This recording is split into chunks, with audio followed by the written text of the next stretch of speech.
project lead for the Takoma Park Minor Master Plan Amendment. This is a presentation of the preliminary recommendations. And tonight I am joined by the rest of the planning team. I will introduce them from left to right. We have Larissa Clevin, Supervisor, Charles Kynes, Park Planner, Elza Heisel McCoy, Down County Chief, Tina Schneider, she's our Environmental Planner. We have Casey Roan with Historic Preservation, and then we have Jesus Beck, she's our Schools Planner. And we're also joined tonight by two Takoma Park City Council persons. That's Kara Hanzak, Ward 5, and Cindy DeBala, Ward 2. And so I'm going to go ahead and continue the presentation. So next slide. This plan is a minor amendment to the approved and adopted 2000 Takoma Park Master Plan and is a joint effort with the City of Takoma Park. Although it is a minor amendment, it has its own vision, a defined boundary, and provides the recommendations typically found in a master plan. These recommendations include land use and zoning, historic resources, environment, transportation, parks, and community and public facilities. Next slide. This is the plan timeline. We've made considerable progress since fall 2021 when the scope of work was approved by the Planning Board. We are now transitioning from the visioning phase and working towards the completion of preliminary recommendations. We anticipate having a working draft by late spring with a goal of an early summer public hearing. The red stars indicate where resolutions of support from the City of Takoma Park will be needed. These are for the working draft plan used for the public hearing and the Planning Board draft plan that goes to the County Council. The County Council has final approval authority of this plan, and we anticipate an approved and adopted plan for fall of 2023. Next slide. This section will speak to the work the team has completed to date. This plan provides a minor update to the 2000 Takoma Park Master Plan and has a defined boundary of roughly 132 acres in size. The Planning Board approved this boundary in 2021. The plan area boundary includes the following: the Washington Adventist Hospital, that's the former hospital, the Washington Adventist University, the Erie Center at Flower Avenue and Erie Avenue, multifamily residential along Maple Avenue, the Takoma Park Community Center and Library on Maple Avenue, and also the Takoma Park Public Works buildings on Ritchie Avenue. It is important to note that plan recommendations for zoning are limited to the area within the plan boundary.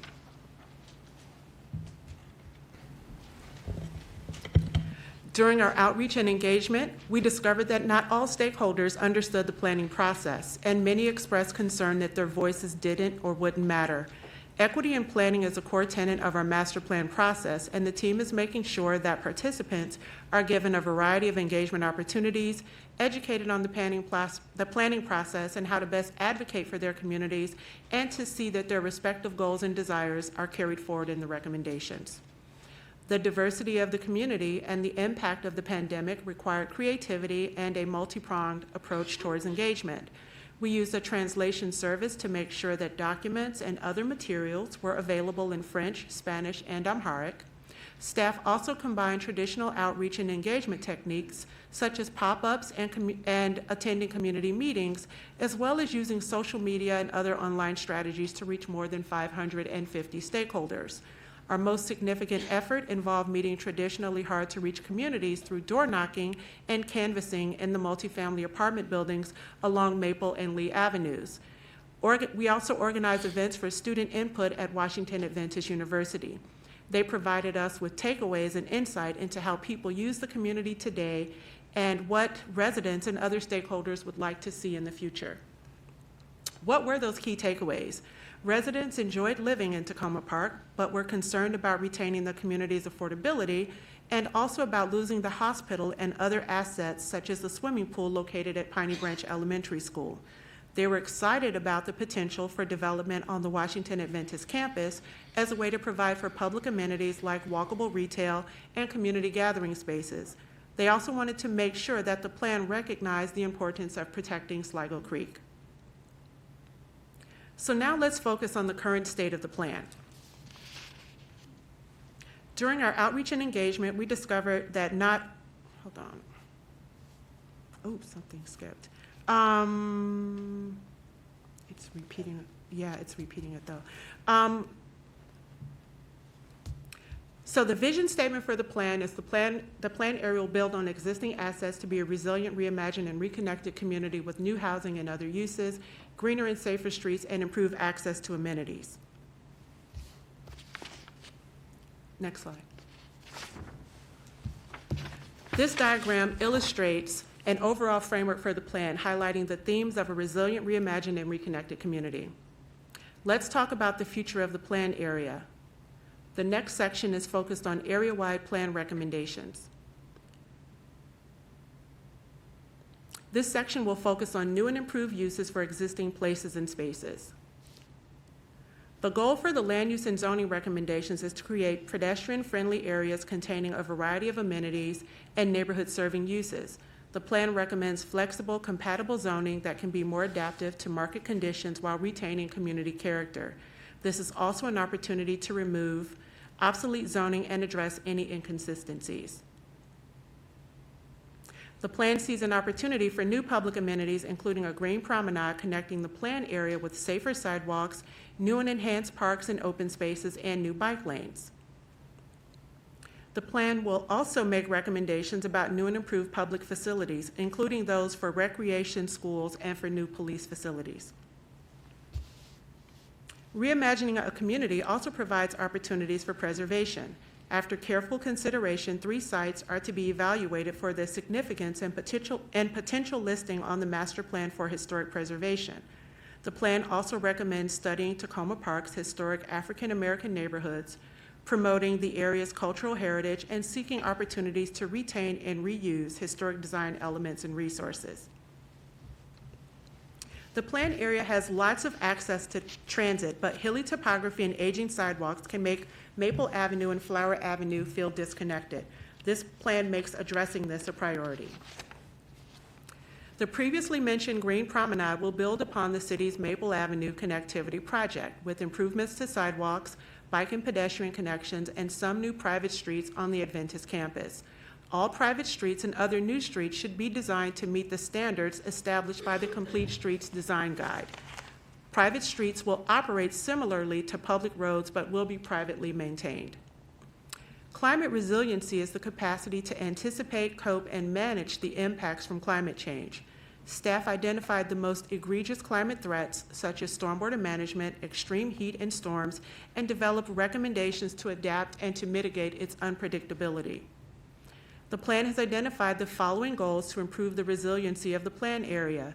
These are to increase the capacity to address climate resiliency and adaptation, reduce carbon and other greenhouse gas emissions, increase carbon sequestration capacity and biodiversity, support the city and county goals of reaching net zero emissions by 2035, reduce urban heat islands and fields-like temperature, and prioritize preservation and restoration of natural areas.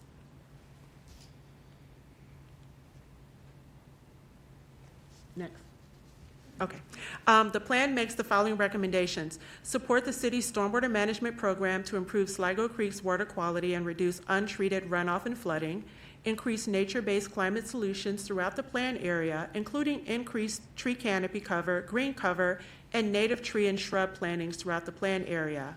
Provide a minimum of 35% green cover on new construction. Implement cool streets elements into the streetscape.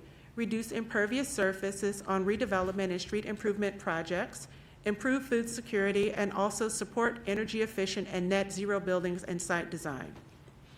The county's climate action plan strives to get to net zero carbon emissions by 2035.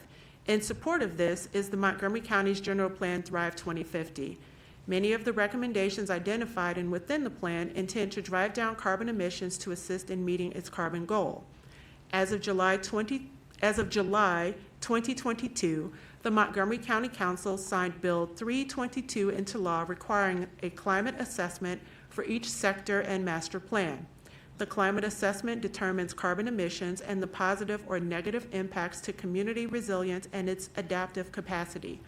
The climate assessment for sector plans is underway and being piloted for this project. It models building energy emissions, building waste emissions, transportation emissions, and land cover and management emissions. As part of the engagement process, a canvassing effort was made in the multifamily residential units along Maple and Lee Avenues. These recommendations reflect the comments that we heard from those residents. As stated previously, they love living in the planned area and were afraid of being priced out in the future. There was also the desire to see varied housing types and the need for more code enforcement. The planned area is also home to numerous parks and open space, including Sligo Creek Stream Valley Park, which is the largest park within the planned area. The plan makes recommendations to improve and protect it, along with addressing the specific district-based needs for additional park infrastructure or open space. The planned area is organized into 3 districts. Each has focused recommendations that relate to its unique conditions. These districts are the Municipal District, the Maple Avenue District, and the Flower Avenue District. The plan will make recommendations to change the zoning for specific parcels within the plan area. These changes will impact the floor area ratio, or FAR, of these properties. Floor area ratio is how density is measured. Higher FARs mean that more density is allowed. Additionally, there will be recommendations to remove the existing overlay zones.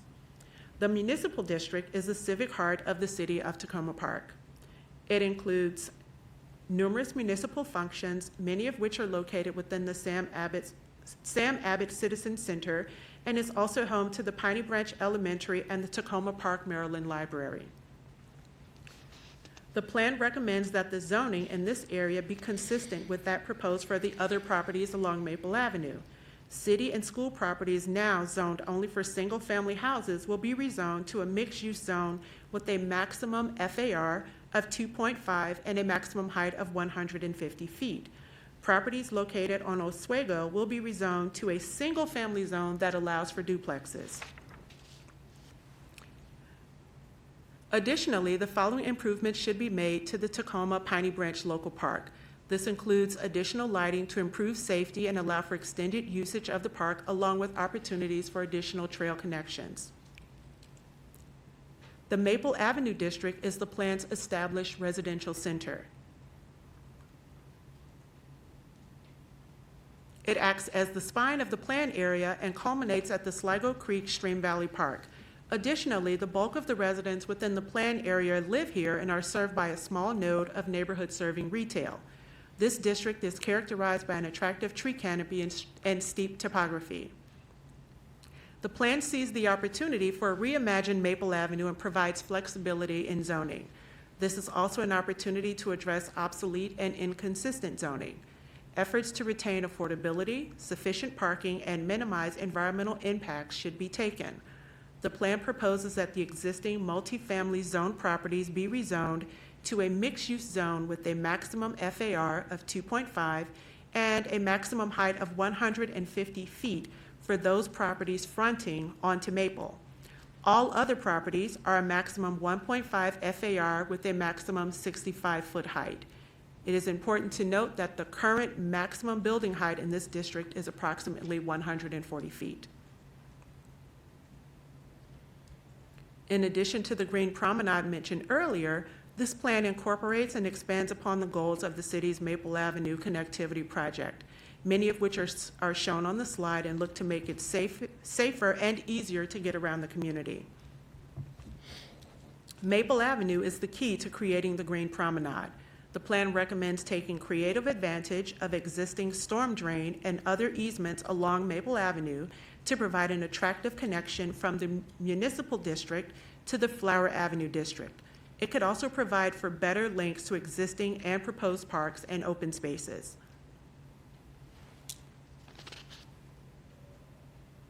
Next. Okay. One such improvement could be the use of the existing parkland at the intersection of Maple Avenue. It's not next. No. It's not moving. I don't have the control.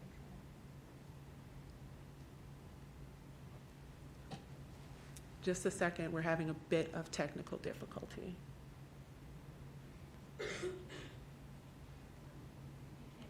Yeah, it's not advancing the slide.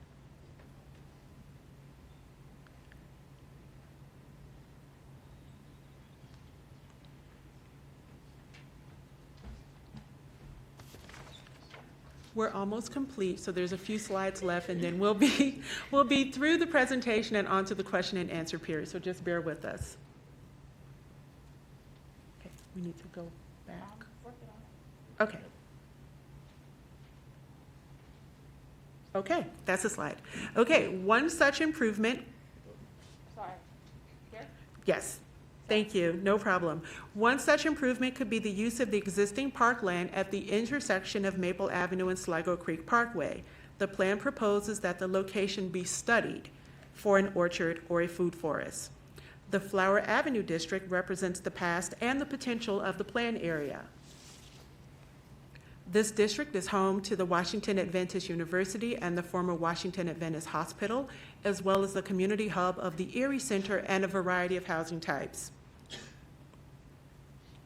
The owners of the Washington Adventist properties have met with plan stakeholders, including residents, regarding their goals for the campus. The plan recognizes their desire for flexible redevelopment tools and recommends that the current single-family zoning be replaced with a mixed-use zone that provides options and allows for the creation of some public amenities and facilities desired by residents and other stakeholders. A maximum FAR of 1.25 with heights ranging from 55 to 120 feet is proposed for the campus. A less intensive mixed-use zone is recommended for those properties along Greenwood Avenue that are closest to single-family homes. This development should also take care to minimize impacts to Sligo Creek. Next. The plan supports the continuation of the Erie Center as a retail node and seeks to ensure its compatibility with adjacent residential uses. Thank you. Okay. The plan supports the continuation of the Erie Center as a retail node and seeks to ensure its compatibility with adjacent residential uses. The current mix of residential and mixed-use zones should all be rezoned to a mixed-use zone with a maximum FAR of 1 with a maximum height of 45 feet. Inconsistent and obsolete zoning should also be corrected as a part of this plan. As mentioned previously, the Green Promenade should continue across Sligo Creek and into the campus, providing enhanced access and connectivity throughout the plan area, providing direct links for each district, and ultimately establishing a green connection between the Long Branch Creek Stream Valley Park and the Sligo Creek Stream Valley Park. Combining it with other improvements creates a better multimodal experience for existing and future residents. This presentation represents the preliminary recommendations. After we have completed our briefings to the Planning Board, we will take an opportunity to further refine these recommendations as a part of the preparation of the working draft plan. The plan timeline provides additional details on our next steps. As previously noted, you can expect a completed working draft in late spring with the goal of a public hearing in late summer. In the interim, staff are available for questions or comments regarding the Takoma Park Minor Master Plan Amendment or the plan process. And this is the contact information for the plan. You have my direct office number along with an email for the Minor Master Plan. And you can also take an opportunity, if you're not already signed up, please sign up for our e-letter. We send out regular information about the plan and the plan process. And that concludes our presentation. We are now available for questions. Thank you, Melissa. We have a mic roaming around the audience that will be available for in-person questions. We also have a number of folks with us joining online. And for that, I will be acting as a vessel for any typed questions that end up in the chat, but also for anyone who would like to ask questions live to the room, you are welcome to raise your hand, use the raise your hand feature, and I will unmute you so that you can ask it in person. And I will start this off because we have one question already in the chat to get the ball rolling. So this is from William Malari. And he shares, thank you and your team for all of your thoughtful efforts. Can you please describe how you have been and will continue to coordinate with Washington Adventist Hospital and Columbia Union College regarding their long-range master plan with respect to, 1, city Washington Adventist Hospital / University master plan elements, 2, the, quote, flexible zoning and other zoning designations. 3, city, Washington Adventist Hospital and University development potential opportunities for the city and Washington Adventist Hospital and University and private sector partnerships for comprehensive win-win, quote, healthy community building, i.e. investments, leasing, etc. So there were 3 questions tucked in there, and I'm happy to repeat them if that's necessary. I think I got it. First off, I would like to add that we have had regular meetings with the Washington Adventist team. Those meetings, we have also include the city of Takoma Park, so there's kind of full representation there. And we have worked with them throughout this entire process. We've actually worked with all of the large property owners in the planned area. We've had meetings with many of them. In the case of the Washington Adventist group, they crafted their own kind of vision for what they would like to see on the campus. And in many cases, it aligned with what we'd heard from residents, that they wanted to see development happen there that would provide housing and public benefits and amenities. And there was also a goal to see the development of the campus so that it wasn't more of a barrier, it was more open to the community. And so we've relayed all of those comments to the Washington Adventist group. I think that what they presented to the community, I believe that was about 4 months ago, reflected a lot of the input that they'd gotten from us, and then also what they'd actually heard from residents that had been in contact with them. So what we're proposing in the plan is something that actually allows for flexibility so that they can achieve some of those goals that they have, which included providing housing and open space and improved connectivity. And I think our recommendations that we've shown, our draft recommendations that we've shown today actually reflect those conversations. Thanks, Melissa. Okay. Is there anyone in the audience who would like to go next?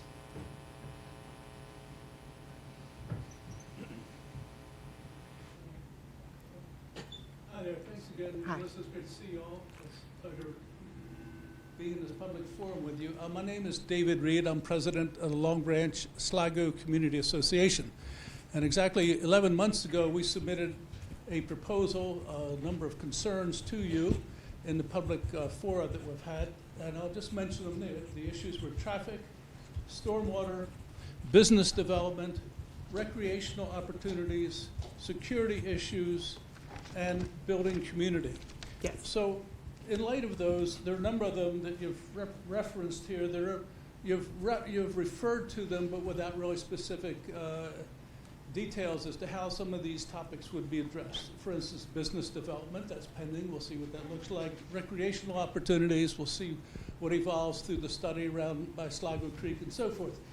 Building community, it's also Sir, an open could I just question. ask you to hold the mic a little closer? I think people on Zoom are having trouble hearing I'm sorry, you. sorry for that. Thank you. What concerns me, and if I could refer you to your slide, FAR and overlay zones. Essentially, what you are indicating there is an increased population density. Yes. Because you're changing the ratio of space of geographic area that's actually covered by housing or some other kind of development. That also, with higher population density, means increased traffic, which has not been addressed so far in your proposal, which then spins over to issues that we raised before and had explicit discussions about safety in the communities, because we border this whole area. And another concern is the one of stormwater, because when you build taller, larger housing areas, you have to, in order to support sustainability goals of our city, you have to be able to absorb and to store more stormwater. And there's absolutely no reference into this in the proposal, other than saying we will try to not cause damage to Sligo Creek. I refer you to the regulations that the town of Somerset, southern part of the county, southwestern part of the county, has developed, and they have put new regulations for any redevelopment or new building in the town of Somerset, which requires an increased absorptive and water management capacity for every new or remodeled building. And I certainly think that should be very much an explicit and fundamental part of your plan if you really hope not to increase the vulnerability of our community. I can respond to that. You want to? Sure. Go. Yeah, hi. I can address the stormwater if you'd like. So as it is right now, there's a lot of impervious in most of this area. We have I can't remember what the impervious cover is, but it's over 65%. And so it's really high.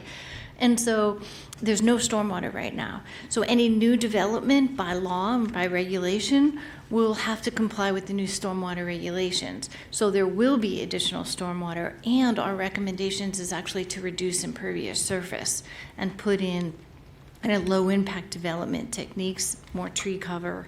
So it will definitely reduce stormwater. With every new development that comes in, there'll be a reduction in the runoff rates.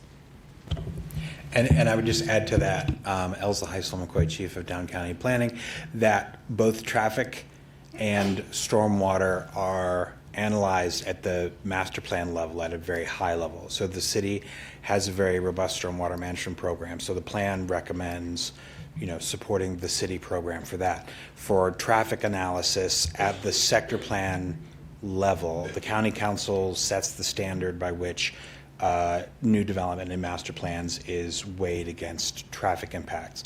And the current standard looks at a more regional approach. And so there'll be more detail in the staff draft. So at that regional level, the plan area is small enough and the number of additional units is small enough that that balance remains. However, as Tina pointed out, that as with every project, every new development project, they will have to meet the city's stormwater requirements. They will also have to meet the county's traffic requirements. So every development project that comes in, if it's of a sufficient size, we'll be doing a complete traffic analysis and we'll be looking at mitigation. So that more granular review will happen at the development review level after the plan is finalized and development applications come into the planning department.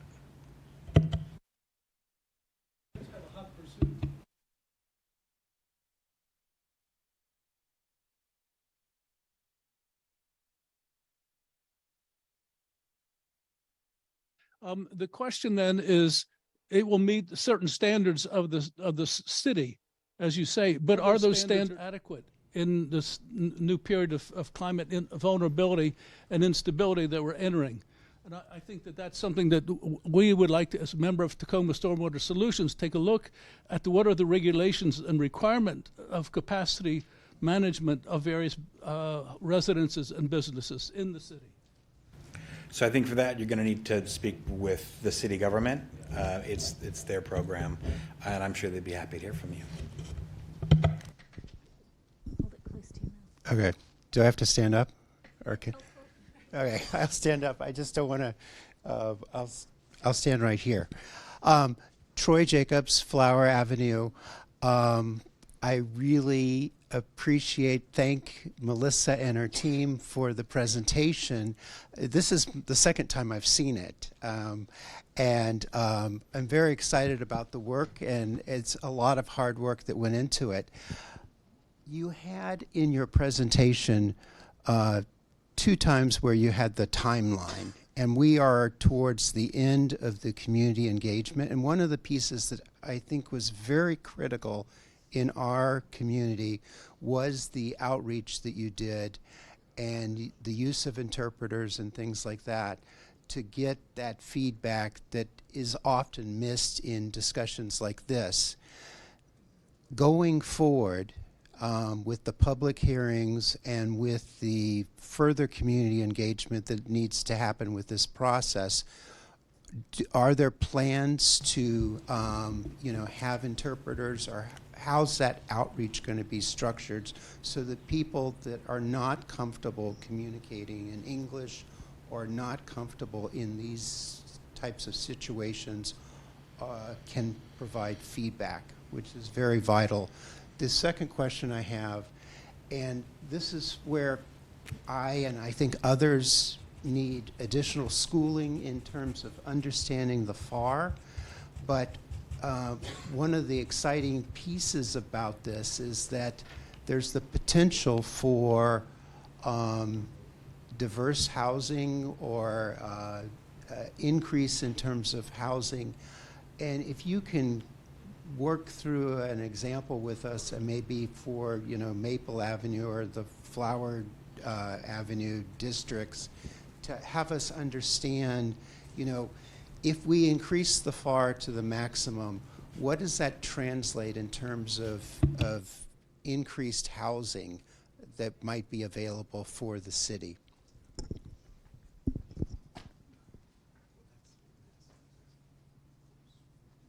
Do the first one, I can do the second one. Great. So we're gonna tag team. So I will handle the first question. We are in fact. We are in fact translating this presentation into French, Spanish, and Amharic. So we will have a translation of this presentation, and an interpretation that will live on our website. So they will get this exact same presentation that I gave tonight. Those that needed it in those 3 languages will be able to find it. It will live on our website. Moving forward, we are working internally to come up with a way to make sure that the communities that typically aren't as heavily engaged are aware of the public hearing and are educated and ready to go once that public hearing date is set. So we're going to have another community meeting of sorts, where the goal for that meeting is going to be to kind of prep people for what a public hearing is and how can they best participate. So that's our way of trying to make sure that we don't lose people that ordinarily don't feel as if they're being advocated for or haven't participated in these processes in the past. And I'm going to turn it over to Elsa for part 2. Thanks. And so for the second part, in terms of the density we're looking at, we didn't bring sort of a site-by-site breakdown with us tonight, but I think the zoning that we're looking at is so plan-wide, about 3,000 additional dwelling units. I think most of those would probably end up on the Adventist campus site. Which is now currently zoned for single-family housing. There is, I think, we're working to provide flexibility for additional housing units, and again with the diversity of types on Maple Avenue. So I think overall that's a ballpark of full build-out, and I think there's nowhere in the county where we've had a plan experience full build-out. So it's we can prepare the nest, but if folks come and lay eggs, probably not the best analogy, but we're chickens. But Yeah. so yeah, I think it's 20 years. we can make it ready for them to come and do projects, but it's unlikely that you would see 3,000 units in 20 years.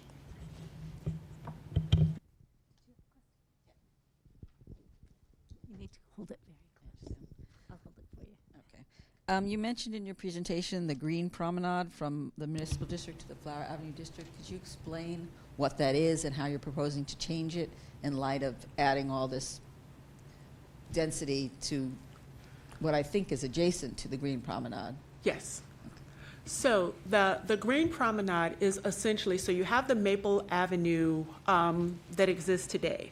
So the green promenade would be kind of adjacent uses. What we're attempting to do, and I'm not sure how many people are familiar with this, but there's a pipe stream that runs underneath Maple Avenue. And in some cases, it actually crosses onto private property. And that's essentially those unbuilt areas that are at the front of a lot of the multifamily properties that are on this side of Maple. So you have parking lots and other kind of impervious surfaces and spaces where they couldn't put an actual building, but that doesn't mean that there isn't an opportunity to do something incredibly creative. So the concept of the Green Promenade is essentially to look at kind of the ultimate conditions for Maple Avenue, where you would still have your curb to curb that exists today, where the vehicles would be able to park and drive and move about, but then we'd also have this adjacent piece of infrastructure that would have green cover and tree canopy and spaces for gathering, and then also additional paths, either side paths or shared use paths or wider sidewalks. And it's going to connect, so it would start at Philadelphia, and it would essentially continue all the way down Maple Avenue. There would be a spur that would go into the Washington Adventist campus that would connect to their existing open space that they have today. And then we would have another piece, and what's the name of that street? Maplewood. Maplewood, that would continue down Maplewood and would go across, and it would use that piece of, there's an access point to the Long Branch Stream Valley Park that is on the books, but not completely built out. The idea is that we would complete that connection, and you would have this green path that would take you into Long Branch Stream Valley Park as well.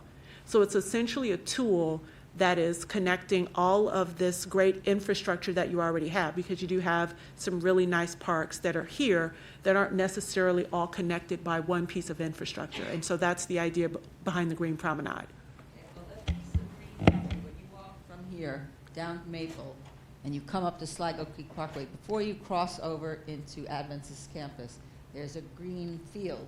Yes. Is that going to stay, or is that going to be developed?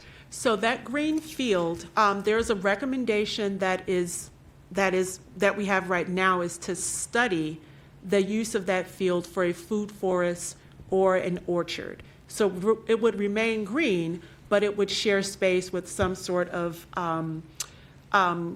use that would provide food.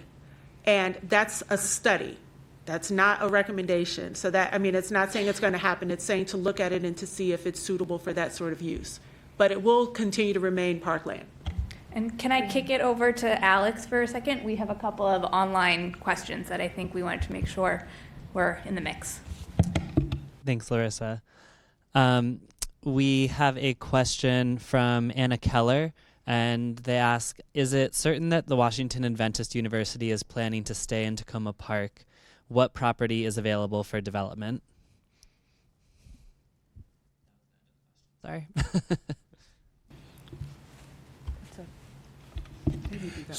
So it is, I think in terms of the Adventist University's plans to stay in Takoma Park, I think they've represented to us that they would very much like to stay in Takoma Park.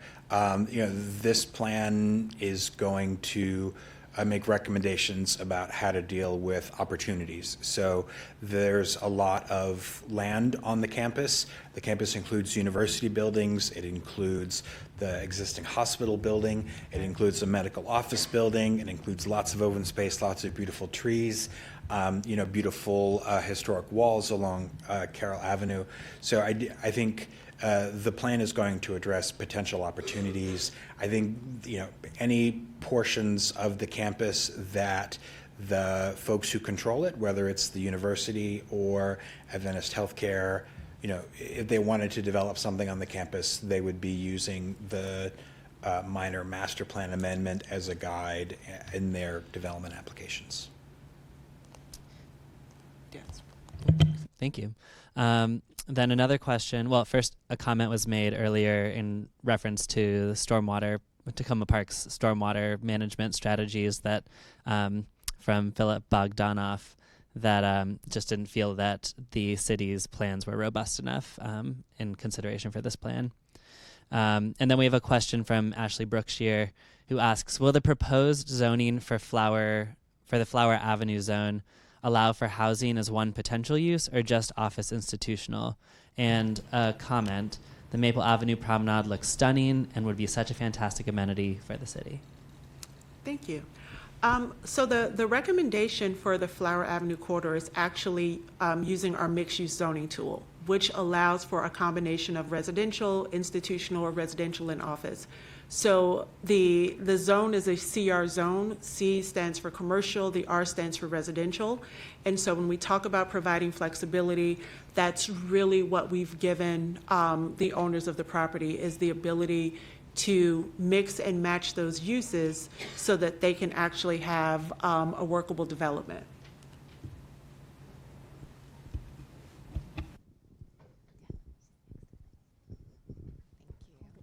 I will do.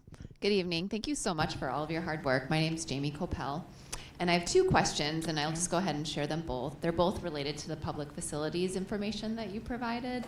I'm curious if you can provide a little bit more information about the point that names that there's a recommendation to co-locate public or community serving facilities on redevelopment sites. So my first question is just a curiosity around what would be some examples of those kinds of facilities. And then my second question is related to schools. Piney Branch, I know, has been in the capital improvement plan for a number of years, and just kind of curious, the options on the slide are kind of every single thing you could imagine. So just trying to understand how this minor master plan process will overlay with the capital improvement planning budget and resources that have been set aside.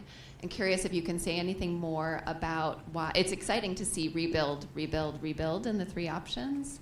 But just curious if you can provide a little bit more insight into that overlay with the CIP and what we might expect in terms of the decision making around the future of our local schools. Okay. So I will take the first question that related to co-location. And so I can tell you that first of all, because the City of Takoma Park is a partner, we were able to have a lot of conversations about the various needs that the city has. And so we also understood that, the issue with Piney Branch needing to be modernized. And so this was an opportunity for the plan to be creative, because there also isn't a ton of space to kind of to place, various functions.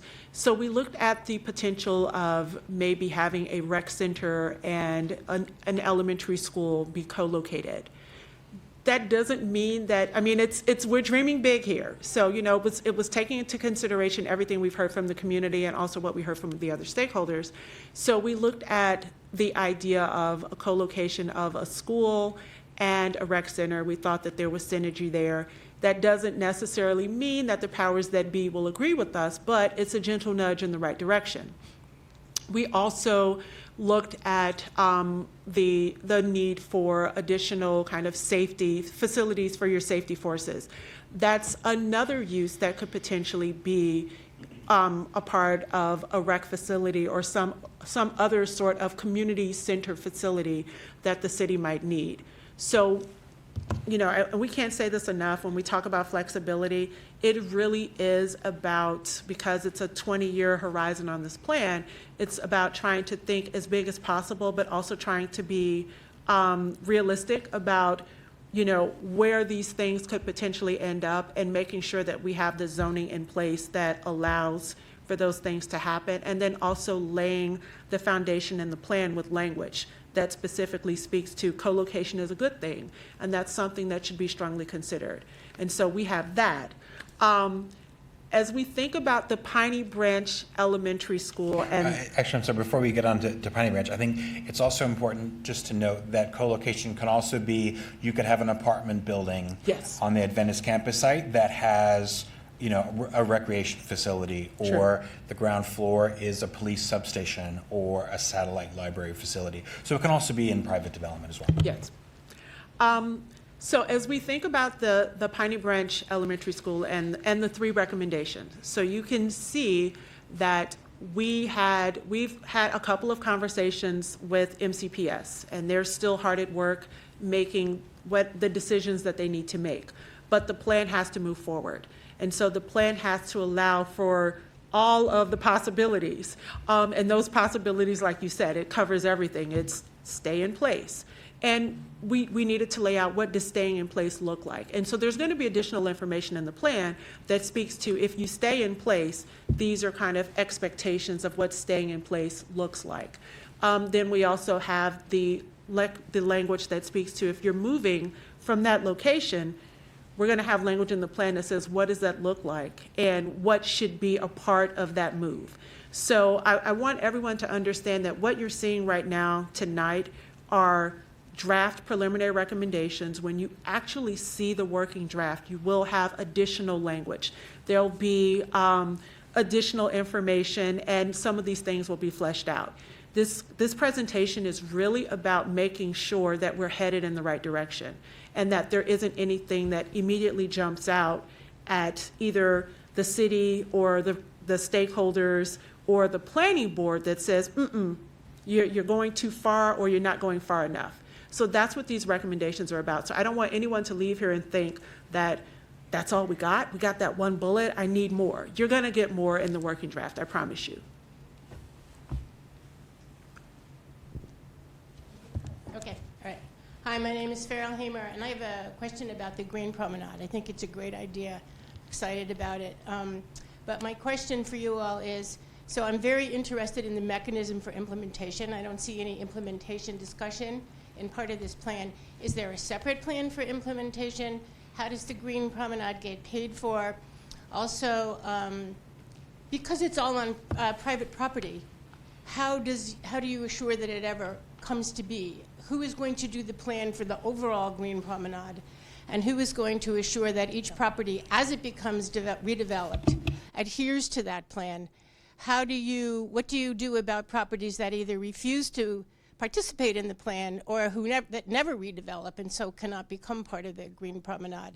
So I'm basically interested in your implementation mechanics for the Green Promenade. Thank you. Yeah, thanks for the question, and it's good to see you. So those are all very good questions, and we are currently working on the staff draft to address those very questions. I think the intent is to use public right-of-way to make these improvements, and I think, as Melissa mentioned, the vision that we're promoting is an ultimate condition. I think as a general matter in the county, when a sector plan recommends sidewalk or other improvements along a property frontage when the property comes in to redevelop, it's generally their responsibility to make those frontage improvements. So I think that's sort of the general way that we pursue it countywide. I think there are aspects of the plan area which may want to provide some options. So we are seriously taking a look at that, and I think next month we will have some more detail for you. But right now we are still working. We are still working on that. I've got a follow-up question from online to the earlier conversation about co-located facilities and potentially what that would mean if there was a recreation facility involved. And the question comes from Ellen Marcus, who asks, how would that work with the existing rec center if there were to be a new additional recreational facility? I think the assumption, if they're referring to the new rec center that's in the New Hampshire Avenue location, is that? Okay. I think our thought process is that based on the conversations that we've had, the community already today feels that they would like to have a recreation facility that's closer and that provides different types of uses than what they currently have in the rec center that's going to be modernized. With that being said, we're also talking about an increase in the number of, an increase in the population. So we think that that also justifies having an additional recreational use here that's closer to where you have a lot of the density that you have on Maple and Lee Avenues. So to answer the question, we believe, based on the conversations that we've had and based on the estimates of the increases that will come about as a result of the zoning, that you could potentially support 2 rec centers We're not talking about an incredibly large facility, but we think that there's enough to justify supporting an additional rec facility. Yeah, and it's a both and. So there would be just more rec facilities. Yes, We're not would be more. recommending getting rid of current rec facilities. It's really just if there are opportunities to provide more, that would be a benefit to the city.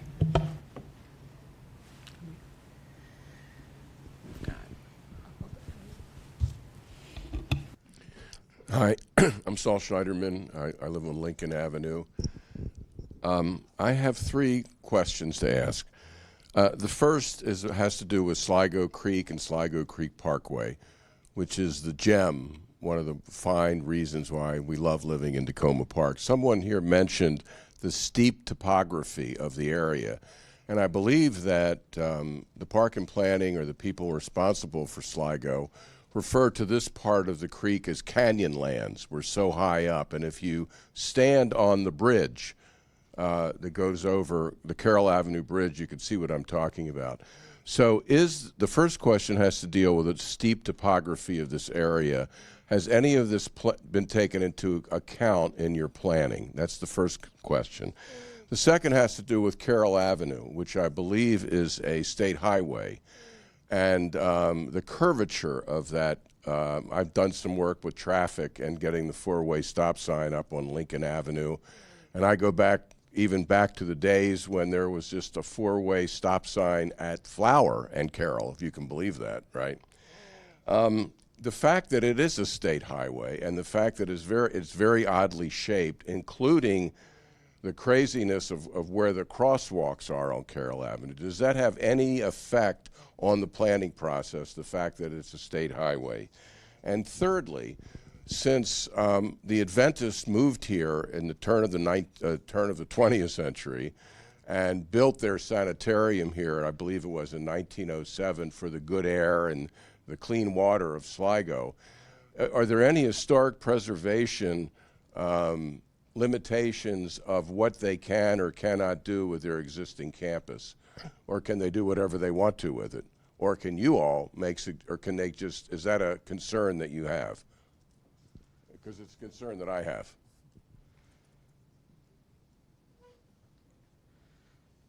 I'll answer the first question.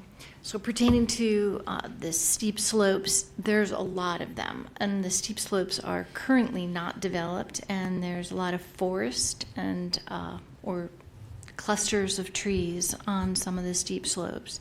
And so the recommendations are to protect those steep slopes and to mitigate by improving the plantings that are there, removing invasive plants on the steep slopes, and then replanting so that we can, the goal is to contain, like the Sligo Creek has a canopy cover, and then kind of bring the canopy cover through Takoma Park, through Maple Avenue and through the neighborhoods through improving it. So we'll get more of a canopy cover and simultaneously the preservation of steep slopes.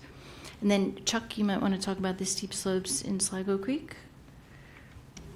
Sure. Chuck Hines with Montgomery Parks. Yeah, the Sligo Creek Stream Valley Park it is a gem. We recognize that it has a lot of value, natural resource and recreational value. We have no plans to do anything to the steep slopes in the parks. As Tina mentioned, we are concerned about the non-native invasives. So that is something that we are going to be focusing on. That's probably outside the master plan. It's something that we can provide more resources for to protect the trees and remove non-native invasives. But we don't have any plans to add any more development in the Stream Valley Park itself. So the steep slopes will remain forested or vegetated. I'll take the second question and defer to Casey for the third. So we work with the State Highway Administration all the time on master plans and on regulatory cases. For this plan, I don't think we're recommending to sort of straighten the curve. I think for Carroll Avenue, between really the bridge and Flower Avenue, that intersection, We've been talking with State Highway. They have plans to make certain improvements to the crosswalks at that intersection. I'm not sure at the moment. I don't recall the exact timing, but we've been in contact with them a number of times. I think the recommendations in the plan in terms of Carroll Avenue focus more about the sidewalks. Yes. The sidewalks are very narrow, particularly, I want to say, on the south side. There are utility poles in the middle of them, so they're not even ADA accessible in many places. So I think the plan is going to have recommendations about the sidewalks, but we are coordinating with the State Highway Administration when master plans, sector plans, plan amendments make recommendations. The two primary ways that the recommendations are implemented are through private development and through public expenditure, through capital improvement. And so, when the Washington Venice campus comes in, we will be working with them on their frontage on Carroll Avenue as on Flower and on Maplewood. But yeah, we coordinate with State Highway all the time, we'll work with them to implement the recommendations of the plan. And hi, I'm Casey Rowan. I'm the Historic Preservation Planner, so I can speak to your last question.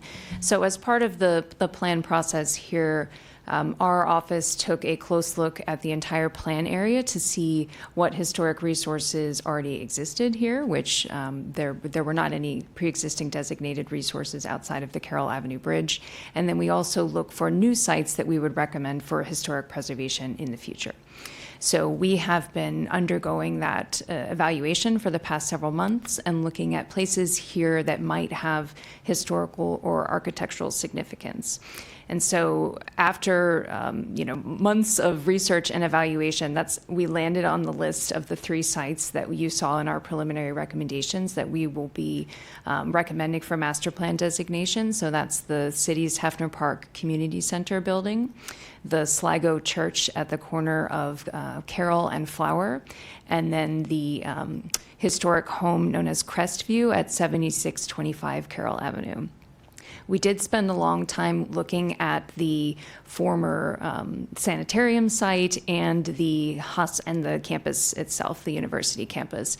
But ultimately, we do not feel that those sites, the sanitarium itself was demolished in 1982, so we weren't really considering that for designation. But we did spend a long time looking at the campus and ultimately arrived at the conclusion that it does not meet our criteria for historic or architectural significance. So absolutely, it has a very long history here, and those institutions were really foundational to the development of Takoma Park. But the physical integrity of that site has been really impacted over time with the loss of the sanitarium and the demolition of so many of the historic buildings on the college campus. We don't think it really holds together enough to tell that story anymore. So we're not planning on recommending designation, but we are putting in other language in the plan, hopefully to recommend some other strategies to sort of celebrate and keep what history we can. So that will include a community history narrative that will go into the plan document that talks about these sites, and then some recommendations around interpretation like signage and public art that will celebrate some of these buildings that have been lost. And then finally, our last point was to pursue opportunities for reusing these features. So we'll absolutely recommend adaptive reuse of the campus buildings and some of the landscape elements because while they're not necessarily rising to the level of master plan designation, they do add a lot of character here, and we would like to see them preserved and reused if possible. I have one question from online, and it is from William Malari, and it asks, given the good comments about implementation, opportunities, and change, what are the frequency and timeframes for various formal plan coordination updates from the city, county, Washington and Venice, hospital, university, and private actors, and the continued stakeholder engagement as capital improvements are made? So to repeat that, what are the frequency and timeframes for the various formal plan coordination updates and the continued stakeholder engagement as capital improvements are made? And will there be any landscape and architectural design guidelines or review by MNC PPC or other entities that are complementary to the master plan process? Okay, so I feel like that's a 2 or 3 part question. So I think the first thing that I would bring up is that we're still in the planning process. So the development plan portion of this does not happen until we have an approved and adopted plan and we have a sectional map amendment which changes the zoning. So there's still a lot of work that we have to do on this side of the table before we get to the point where there's a shovel in the ground and things start to move around. So I think it's important to kind of repeat where we are. We are right now at preliminary draft recommendations, the goal of a public hearing, which would take place, we're looking at June. That would be an opportunity for everyone to come back and to go on the record, formally go on the record. You'd have a document to review that would represent all of the work that we've done with the city. It would have all of the recommendations and all of the supporting information, and you would have an opportunity to review that document at the planning board and provide comments. July, I'm sorry, I said June. In July, you review that document and you provide comments. What happens after that are work sessions, and so essentially what happens is we catalog everything we hear from the people that participate in the public hearing, and we essentially collate that into work sessions. So the things that rise to the top are grouped together, and that's an opportunity for us to respond to what we've heard from the community. It also provides the planning board an opportunity to weigh in on the public hearing draft and to review what they've heard from the community and also from the city of Takoma Park. All of that information is once again gathered, and then we create a planning board draft. And the process kind of starts all over again because that draft is then sent up to the county council, hopefully with a letter of support from the city of Takoma Park, and then they have a public hearing. And so that all of the changes that may have occurred as a part of the planning board activities would be reflected in that new draft, and you would have an opportunity to weigh in on that again. And then there's also work sessions that happen at the county council. And once that's completed, there is a new draft that is that becomes our approved draft, and then we have an approved and adopted draft. And then after that, we get permission to start our SMA, which is the sectional map amendment, which is what changes the zoning on the property. That happens, and then once that is approved, they can start to file development applications. And what happens as a result of that is you would be noticed. There would be, there's a community engagement component that they have to provide or participate in on their side. So that's kind of that update that you're thinking about. And there's an engagement component throughout the entire process. And when they file the application, you get a chance to review it. There are hearings and briefings, and it feels very similar. I guess what I'm saying is you're going to be seeing us for a while, and you'll have an opportunity to continue to weigh in. And I know it feels like an incredibly long process, but I always encourage everyone to stay the course. It's important that you don't disappear after you kind of get on the record at the public hearing. You kind of got to stay the course with us. And if you sign up for our e-letter, you will get information about every single thing that happens with this plan. And don't fear, we don't share that e-letter, your contact information with other things in the plan. You would only get our e-letter, which is the Takoma Park Minor Master Plan Amendment e-letter. So there's a lot. And Elsa may want to jump in and provide more detail, but there's still a lot. The only thing I was going to add is that to the specific question about design review for landscape.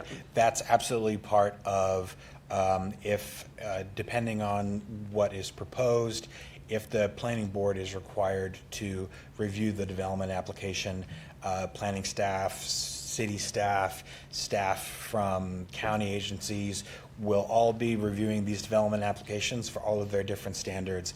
And the planning department staff, we have a regulatory team, they're going to be looking at the landscaping, they're going to be looking at the site design, they're going to be looking at the architectural design.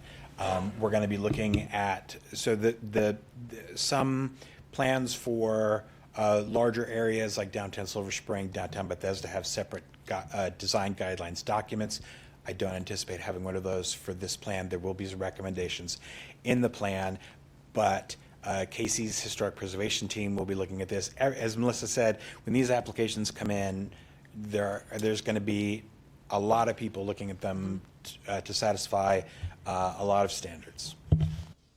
Thank you. And I apologize, I missed an earlier question in the chat, so I want to make sure I address that because it's been a bit since we passed it by.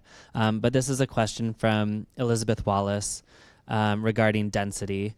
3,000 units with an average of perhaps 3 persons per unit would increase the population by about 50%, 18,000 to 27,000. It's important to look at what property taxes can be raised by the owners of the rental/condo properties as well as commercial. We lack a robust commercial base for taxes. How will that improve significantly to handle infrastructure management? Would it make more sense to return those services to Montgomery County, or will the payback to Takoma Park increase substantially? And the city may not afford to give property tax rebates to developers of residential properties, as sort of a comment add-on. So yeah, I mean, I think this is right. That's really a question for the city in terms of sort of the tax-related questions. I think, as I mentioned earlier, infrastructure improvements recommended by the plan that Melissa has gone through are, like I said, generally implemented as frontage improvements for properties that have new development. Others may be done through the capital improvement program, either through the State Highway Administration for Carroll Avenue or through the city. But I think the more difficult questions will defer to the city council. Hi there, David Reed again. I'm going to ask a totally unfair question, so bear with me. Mayor Bowser has recently said that she is going to expedite the development of the development area hosted by EYA in front of the Takoma Metro station. And if you're familiar with the topography, and if you're at all familiar with the drainage of the park as it now exists, the water that is going to be generated by this massive construction, 8-story high, is in 100% probability going to be feeding into Brashear's Run. Now, this is a question that's outside the boundaries of the MM plan, and I know that, and that's why this is unfair. However, I'm just asking if you have taken into account the probable increase in the flow of stormwater, the volume, and how it might impact the already in danger areas, flooded areas along Maple Avenue, including the building that we are in at present. So I think I'll take that. I mean, I'm not sure we have, enough expertise and familiarity with the storm sewers as they go from the Metro site to Brashear's Run. I think to make a comment on that, we've talked about, that each property in the plan area when it redevelops will need to meet city stormwater requirements. I think we have plan requirements to promote landscape to support climate impact mitigation. I think we will have recommendations in the plan about restoring the Brashear's Run outfall. But I think that's probably as far as we're going to be able to go. Each site will need to, we'll take each site as it comes in. I think that's probably about as much as we can say.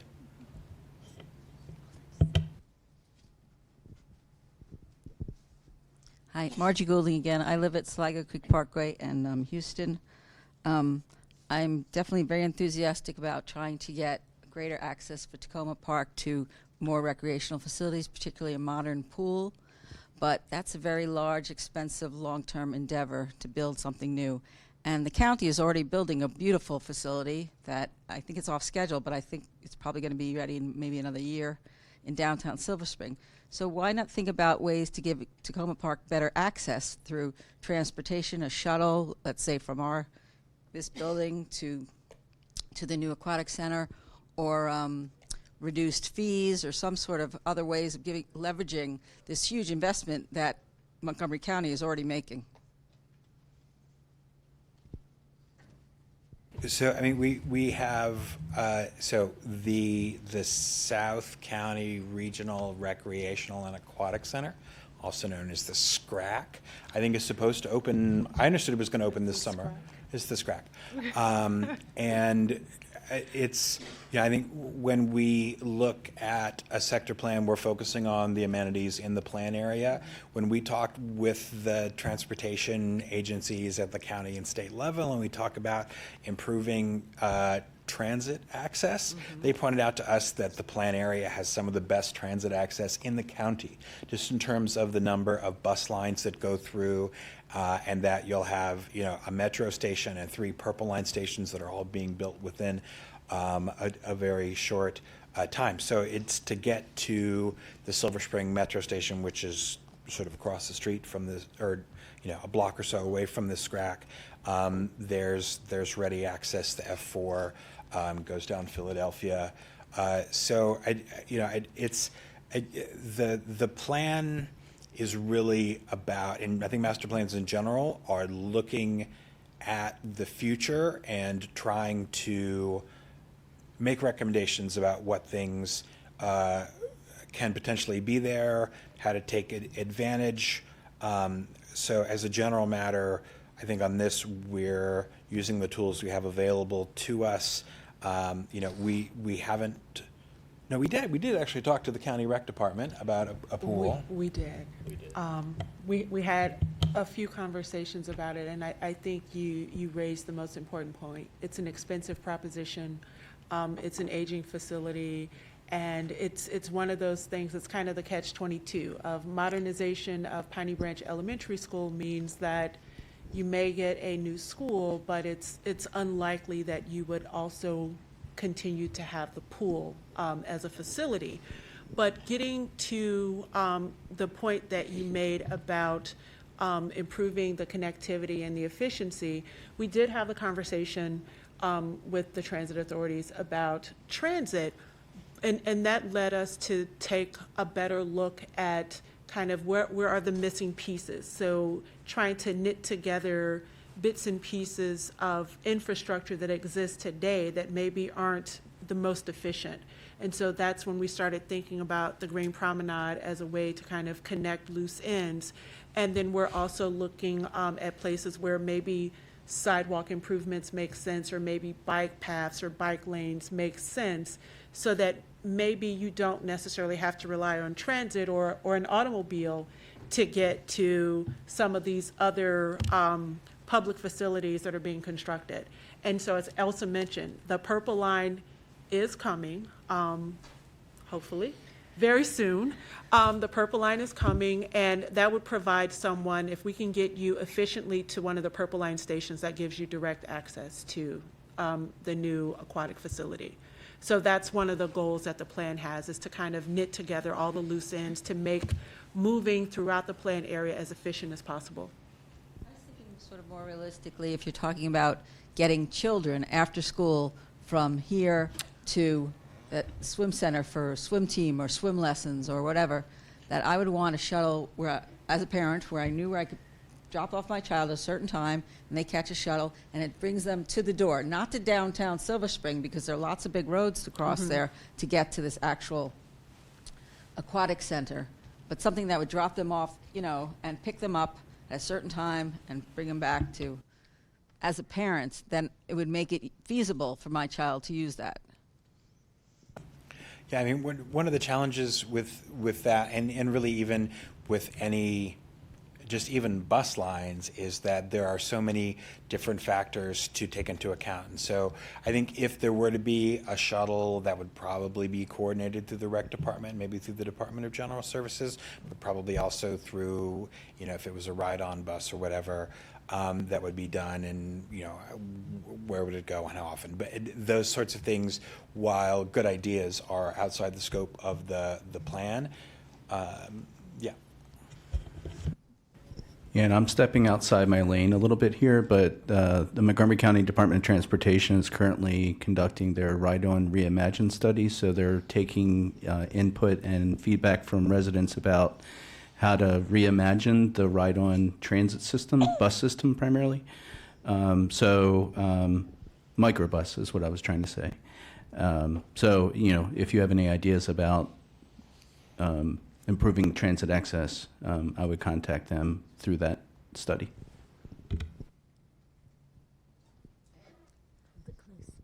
Okay, thank you. Hi, this is Kara Honzak, City Council member for Ward 5. This particular point that's just being made really speaks to the heart of why I ran for City Council, and an observation I'd like to make at this community meeting.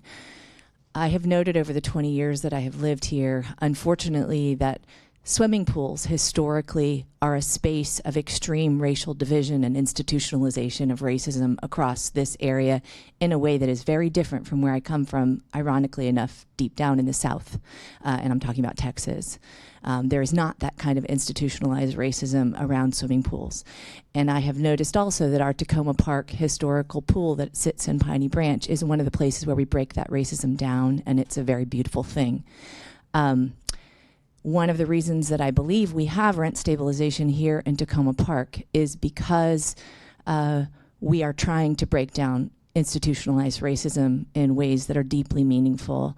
And I hope that, I'm just going to take this moment just to say, I hope that when you draft this report, that will really rise out of your report as a key value that you are trying to maintain on behalf of the city of Takoma Park. We are the only rent stabilized area, as you know, in the county.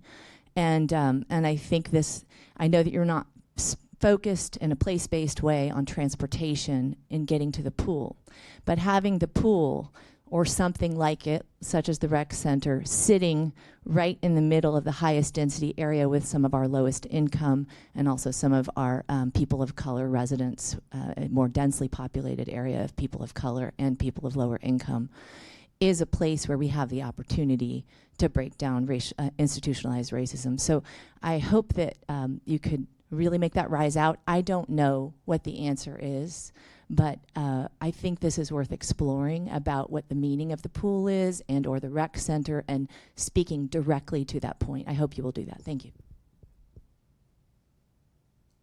Did you want to respond?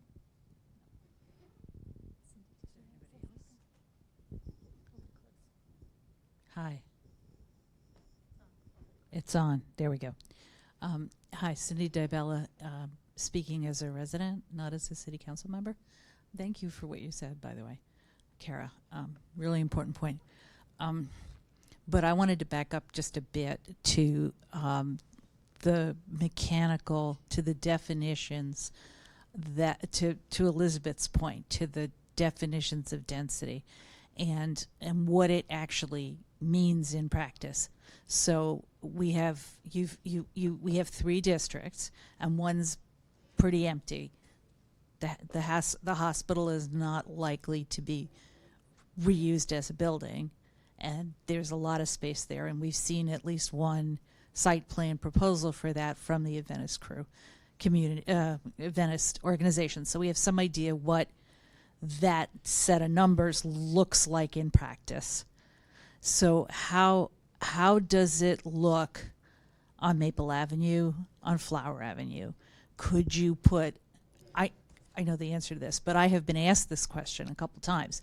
Could you put another Essex House right next to Essex House in the parking lot in this floor area ratio and height density requirements? And if not, so what does it look like if you redevelop Franklin Apartments or going up toward Flower? what does it look like? I'm finding my neighbors having a little trouble with the numbers, with the densities, not being able in their head to translate that to what that actually looks like. Thank you. Okay, so this is one of those questions that's it's tough to answer because it really requires a visual. Yeah. So we did do an actual analysis for the properties on Maple to see if we converted them from the zoning that they have today into a mixed-use zone, what does that mean in terms of FAR? And in some cases, you had properties that were already over kind of a prescribed limit in terms, they had more units than they were supposed to have. So that's when we start talking about right-sizing the zoning and making sure that we bring those buildings into compliance. But with that being said, the way that we imagine redevelopment happening on Maple Avenue is we really took it from the standpoint of what does infill development look like. We didn't go as far as to thinking that it's a clean slate, that everything comes down and you get new buildings. We're looking at what does infill development look like. The tricky part of that, and this is why that's something that we're going to have to work on internally to get a diagram that helps people understand this better, but I'm going to try and walk you through it tonight. The tricky part of that is, as Tina and Elsa talked about, and even as the question that was raised about the topography, you got steep slopes. So you kind of take those off the table because that's not something that you would normally encourage someone to build on. Then we also have a recommendation that speaks to retaining sufficient parking, because we were told by many people that we should think about parking as an equity issue, because not everyone has a 9 to 5 where they can take transit. So there are certain groups of people that are reliant on having an automobile. So we are talking about maintaining an appropriate amount of parking. Then we also want to make sure that we're encouraging green space where possible. So you have to have that set aside for green space. So when you have a mixed-use zone, 10% of the lot size is kind of your open space. So that means that if it's 4 acres, which is just a random number I'm throwing out, and we've got to set aside 10% of that, that's like 0.4 acres is kind of off to the side as public open space. So that disappears kind of off of what you have left to put a building on. So what ends up happening is that you encourage buildings go up, not out, because there's not a lot of space left for them to kind of spread across. I mean, they can, because they never have to use the density that we've given them. They can come up with a development that they think is more in line with the goals that they have for their property. But using your analogy, they can go up. Is it possible that Essex House has another Essex House next to it? I can't answer that question without going back to look at the numbers. I can tell you that that is something that we thought about. We thought about what these sites could look like in the future. And part of what we're hoping to do is not density just for density's sake. It still needs to be livable. It needs to be compatible with the existing community. It needs to be attractive. I mean, because we want people, we're not in the business of kind of warehousing people. We want people to have homes. And so all of that goes into consideration, and then there's this whole process of give and take that happens when you get to the review process. So with that being said, there are many different ways how the density could lay itself out across a site, but there's still a box. So it has to fit within the box, and they can vary what that looks like inside the box. But infill development is literally where we started. We're not imagining that things come down and that you get new development. We're imagining that you get compatible development to what you have today. And we also, I think one of the things we heard from residents and housing folks and from the city staff is to have a greater diversity of unit types. Mm-hmm. So, you know, and we're working on how to craft recommendations so that, you know, and one of the challenges, as Melissa said, so I think we're working, so, you know, we've done a spreadsheet but again, that's just a number. We're working on scenarios, but scenarios are a challenge for all the reasons that Melissa said. And so it's probably not something that would go on the plan, but it's something that I think during the work sessions we can show. I think in terms of how big buildings are, I think if folks look at the building height, I think that is probably a better way to judge how big a building is going to be. Apartment buildings have a certain width, and we can look at the ones on Maple Avenue, and it's going to be a bar, and it's going to have a certain length. But I think the height, if it's 100, so on the campus it's 120 feet is the tallest. Yeah. That's limited to the area immediately overlooking the creek. When we get closer, when we get along Flower, 70, so that's like a 6-story building. That's wood construction, and so I think the heights can give a better idea of the scale of the building. It's very rare that in areas outside of Bethesda, folks are using all the density that's on the site for all the reasons that Melissa said. So we will be having more detail, but it's really important to caveat sort of what we're showing. Thank you. Sorry. This is just to follow on Cindy's and my question earlier, just in terms of visualizing the FAR and what this looks like. There's nothing in the FAR that prohibits you having a parking lot and then building the building on top of it. I mean, because when I'm talking with my neighbors, there's a concern that, like, on Maple, that parking lot across from Essex, which is a large parking lot, if they were to build a building, the parking lot would go away. But in fact, with what you're suggesting, you could have parking and build a building up to the FAR. There's nothing prohibited in that if the developer wants to do that, right? I think there's nothing in the code. So the building height is the building height. So they're not counting the square footage for parking towards their maximum density, but it certainly counts towards the height. I think one of the things that is a challenge everywhere in the county now is that it's very expensive to build structured parking, above grade, below grade. Even in downtown Silver Spring, most of the projects that we've seen in the last 5 years have above grade parking. Maybe they'll just have one level of below grade parking just because it's so expensive. And so the economics really, sort of go beyond, but the code wouldn't prevent them from doing that. Thank you. I have a couple comments and questions from online. First, just in response to some of the earlier comments made by staff, thank you for outlining the process, scope, and next steps. And also thank you for taking my question. I look forward to City Council tackling the issues of providing city services without going into further debt and still handle the increase in population.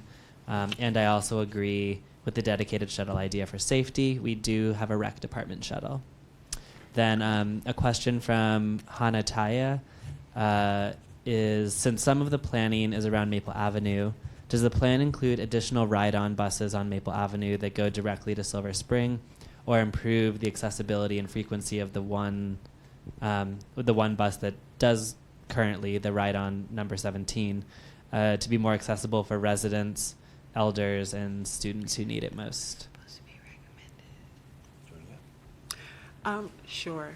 So I think it's important to kind of reiterate, we did have conversations regarding transit service, and we were strongly reminded that this area is well served. So it was a conversation that was had, but I would not expect to see any new transit recommendations in this plan. That doesn't mean that there won't be improvements that could potentially happen as a result of the development over time, but I don't anticipate that we're going to have recommendations for new transit new bus lines or anything like that in this particular plan. I mean, every time we do a plan, you know, we'd love to tell Ride-On that we'd like to have shorter headways and more buses, and can they be less crowded and more comfortable? And Ride-On says, look, we have a whole system that we, you know, and so Chuck talked about the Reimagine Ride-On, which is something that everybody who's interested should look into, but as a general matter, they take a systems approach, and they regularly look at ridership and headways and all those sorts of things, but those are what we describe as operational elements, and a sector plan isn't going to, you know, it's not really the vehicle to recommend improved bus service. Thank you. And just to reiterate, Ride-On Reimagined is a study being done by the Montgomery County Department of Transportation. And if you would like to make comments or give feedback to them, they have a website. If you Google Ride-On Reimagined, it'll be the first hit. They have a variety of forms and email addresses and phone numbers. So let them hear it if you want something different. And then I have another question from Elizabeth Wallace. Can you include 3D models for the next public meeting so we can better visualize the heights and other relationships to each other and their relationships to each other? Yeah, so that is something that we will, well, first we have to get to the point where we have the planning board accepting our land use and zoning recommendations. So that's kind of the first thing. But we'll have that at the work session. So that typically, that will happen after we have a public hearing document. And at that point, we'll be able to kind of go through, and we typically go site by site with our land use and zoning recommendations, and we could actually provide that level of detail. What we can do, we can add the FAR slide that we have. We can add that to our website for the plan. It'll be as a part of the presentation, but we can add that website to the plan, and I think there may be some additional information on our website that addresses density, and it may provide some additional visuals. If I can locate that information, we can have that tagged on our website, and then I can also send that to Alex, and maybe you can include it somewhere on your City of Takoma Park website. Yeah. So we do have a lot of resources on our Montgomery County Planning website, and I'll see what I can find that's already in existence that we can share with you. Thank you. And then one more comment question from Ashley Brookshire. Agree that we are well served in terms of routes for buses, but the frequencies are absolutely not there. Anything the team can do to push Ride-On in that direction would be excellent, even if this isn't typically the format for those recommendations.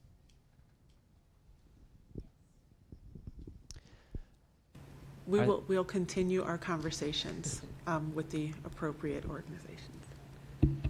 Are there any other questions from either online or in person?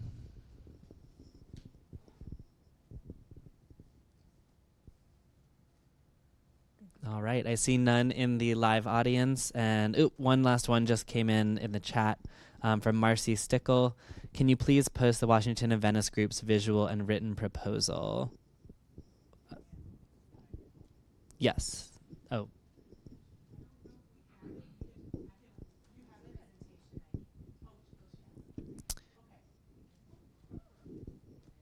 Cool. Okay, so it sounds like we have a copy that we can post certainly on the city website. With that, I suppose I would like to thank the county team for coming out and presenting to us today.